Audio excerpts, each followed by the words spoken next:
शरद पवारांकडून कोल्हापुरातील केशवराव भोसले नाट्यगृहाची पाहणी। नाट्यगृहाच्या पुनर्बांधणीसाठी 1 कोटींची मदत पवारांकडून जाहीर।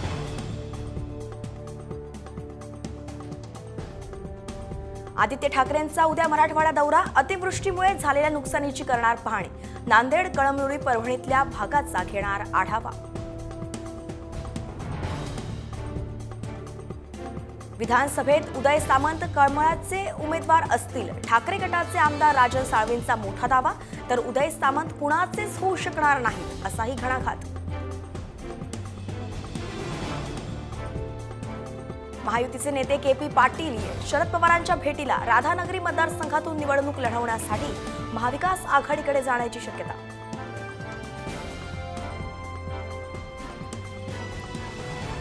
पॅरिस पॅरालिम्पिकमध्ये भारताच्या पारड्यात दुसरं सुवर्ण। पुरुष एकेरी बॅडमिंटन स्पर्धेत नितेश कुमारकडून सुवर्ण पदकाची कमाई।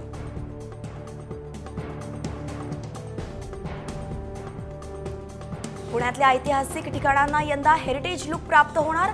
कसबा गणपती, लाल महाल, शनिवारवाडा आणि तुळशीबागचं रूप खुलणार। खासगी कंपन्यांकडून प्रस्तावही मागवले।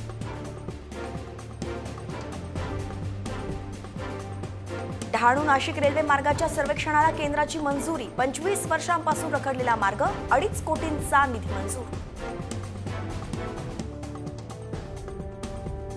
जालना जिल्ह्यातलं धामणा धरण 100% भरलं।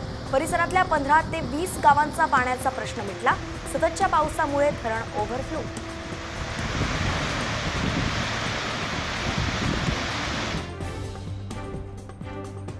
धुळे शहरातला पांझरा नदीवरचा फरशी पूल पाण्याखाली। अतिवृष्टीनंतर नदीची पाणी पातळीत वाढ। प्रशासनाकडून नागरिकांना सतर्कतेचा इशारा।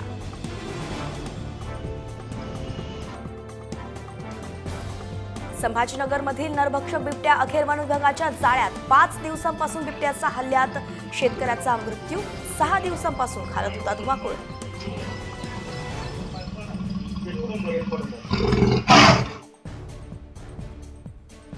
अकोल्यात मोबाईल टॉवरला अचानक आग। शॉर्ट सर्किटमुळे आग लागल्याची माहिती। या आगीत मोबाईल टॉवरचं इंटरनेट केबल जळून खाक।